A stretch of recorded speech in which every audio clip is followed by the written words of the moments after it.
Bonjour à tous et bienvenue dans cette vidéo. Je suis heureux de vous retrouver dans un nouveau lieu mystérieux qui mélange histoire et légende.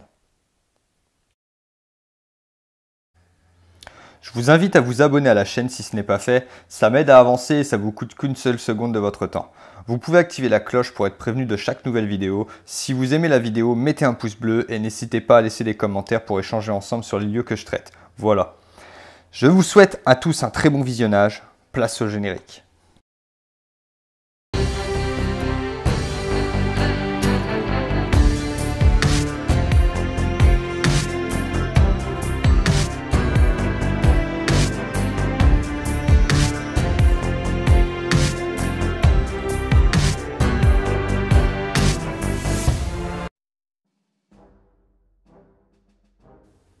Je vous présente Brantôme, dans le Périgord, Nouvelle-Aquitaine.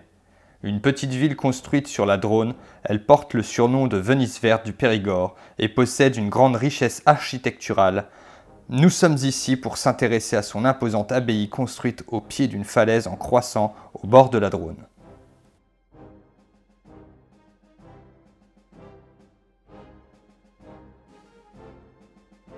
Selon la légende, c'est Charlemagne lui-même qui l'a fait construire en 769 de notre ère, et qui aurait déposé les reliques d'un saint innocent prénommé Saint Sicaire.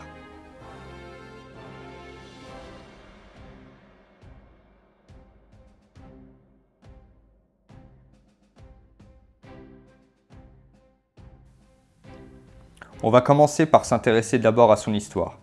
Détruite pendant la Révolution française, en 1789, elle garde son église datant du XIIIe siècle. Elle devient même une étape importante pour les pèlerins en route sur le chemin de Compostelle.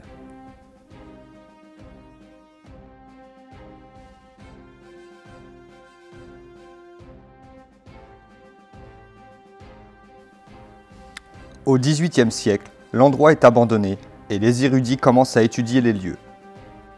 Les grottes troglodytes sont découvertes dissimulées par les bâtiments de l'abbaye où les premiers moines s'étaient installés.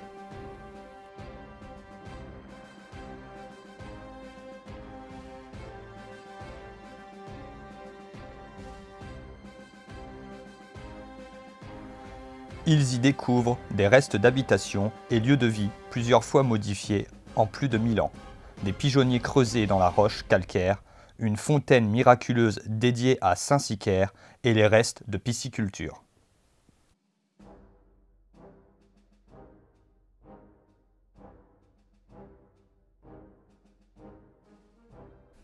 Mais dans l'une des plus grandes grottes, un immense bas-relief représentant le jugement dernier trouble les chercheurs.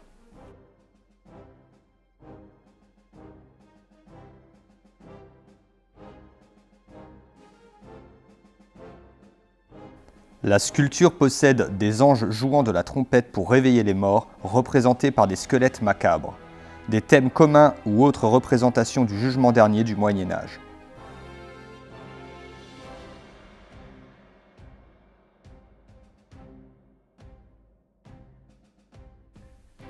Mais deux détails continuent encore de nos jours à intriguer les historiens, au point de se demander si les érudits du XVIIIe n'ont pas baptisé ce lieu grotte du jugement dernier prématurément.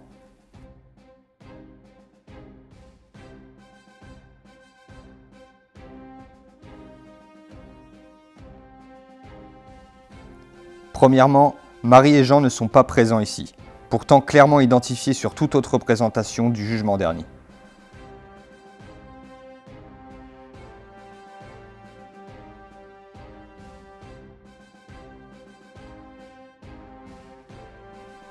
Et deuxièmement, Jésus le Christ juge au centre de la fresque n'est pas identifiable. À la place, un homme géant et barbu est gravé dans un style différent de l'œuvre, moins élaboré, moins détaillé. Cet homme serait-il antérieur au bas-relief ?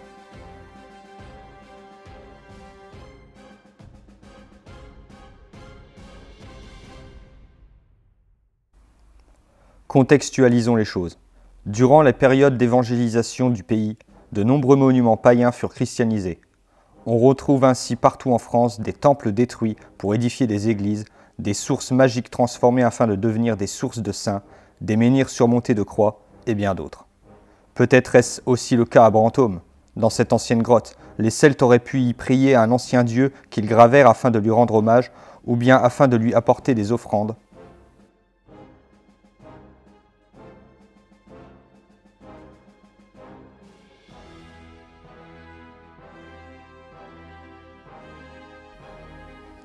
Quand les moines arrivèrent, ils christianisèrent le lieu et transformèrent le bas-relief en représentation du jugement dernier. Si la question se pose de savoir pourquoi le dieu païen ne fut pas transformé en Christ, il est possible que les moines bénédictins avaient peur de ses pouvoirs, ou bien qu'ils n'avaient pas abandonné entièrement leurs anciennes croyances.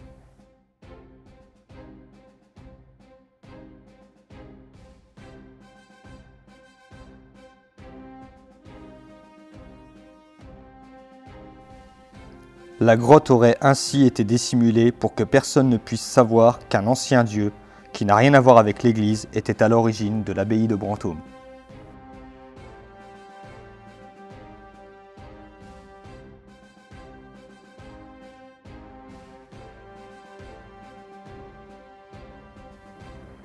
Une légende locale va d'ailleurs dans le sens de cette hypothèse. On racontait autrefois que Saint Front, évangélisateur du Périgord, se rendit à Brantôme afin d'y détruire une iode païenne. Peut-être alors que l'iode en question est l'homme géant de la grotte du jugement dernier.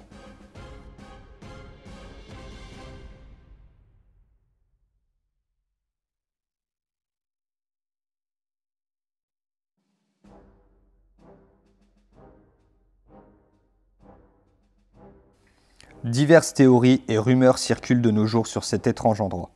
Certains pensent que les moines se servaient de cette pièce afin de méditer, ou bien pour apporter des offrandes afin que le dieu celte les préserve. Il serait par exemple envisageable que les moines, au moment de christianiser la divinité, aient été victimes de drames qu'ils associèrent à ses pouvoirs vengeurs.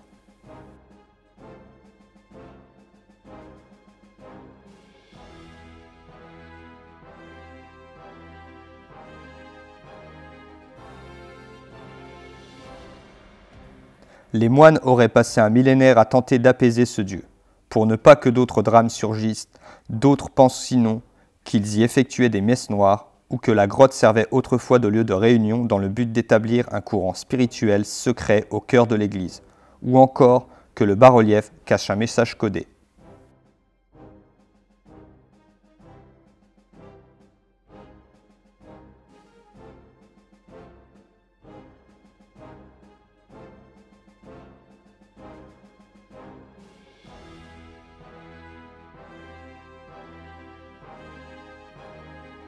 En effet, l'absence de Jésus, Marie et Jean a poussé les historiens à analyser l'œuvre en détail. Sur la droite, un élément que l'on ne retrouve sur aucune autre représentation du jugement dernier intrigue. Un creux dans la forme et la taille évoque une étrange porte. Où mène-t-elle? Pourquoi les moines l'ont-ils gravée? Aujourd'hui encore, les touristes et curieux, persuadés que le bas-relief dissimule un secret, se penchent sur cette question sans arriver à percer le secret de la grotte.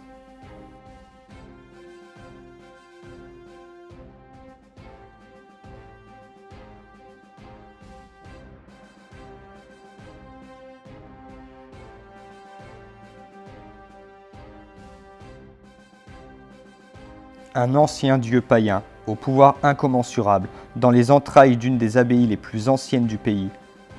Si des hypothèses expliquent, afin de justifier sa présence déroutante en ce lieu sacré, rien ne peut prouver avec certitude d'où il provient. S'agit-il d'une divinité celte, comme le pensent de nombreuses personnes, ou de quelque chose d'autre, de plus ancien encore ?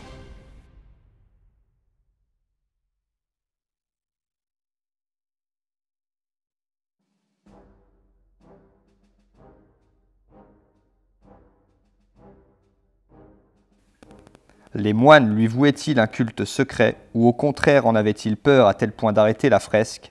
Dans tous les cas, cette représentation du jugement dernier, si c'en est une, est unique au monde, et fut l'un des plus grands secrets de l'histoire de l'Église française.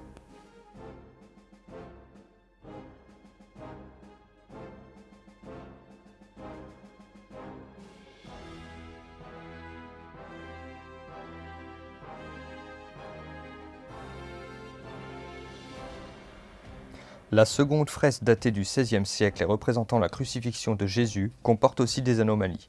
En effet, certains prétendent que la représentation est fidèle à ce qu'on retrouve un peu partout, hormis des détails en arrière-plan.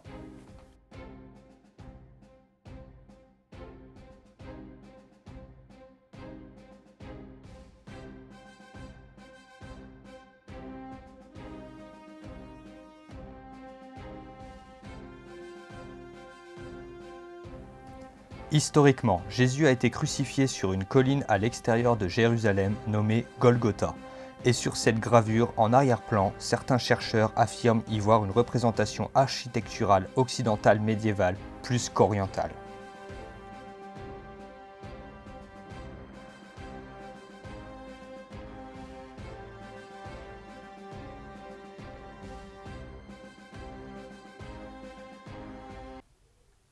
Cela amène deux anomalies supplémentaires, car il y aurait une incompatibilité de lieu et de temps. Tout cela ne fait que rajouter des mystères et alimente toutes les théories sur l'abbaye de Brantôme, et en l'absence de texte d'époque pour expliquer ces gravures, le doute persiste.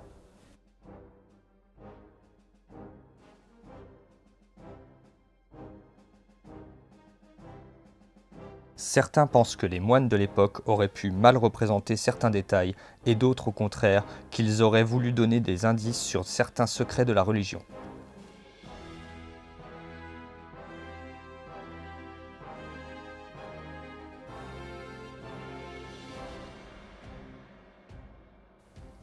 Une chose est sûre, ce lieu magnifique au bord de la Dronne n'a pas fini d'intriguer les chercheurs et visiteurs. Je vous invite à aller sur les lieux, à faire vos recherches et à les partager dans les commentaires.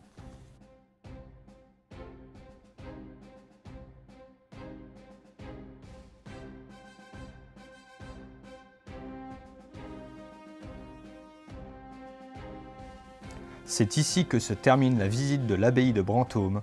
En espérant que ça vous aura plu, abonnez-vous et laissez un pouce bleu, ça ne vous prend qu'une seule seconde de votre temps et c'est pour moi une motivation et une récompense pour mon travail sur YouTube. Merci pour avoir regardé la vidéo jusqu'au bout, c'était Arestos, je vous dis à bientôt sur d'autres lieux.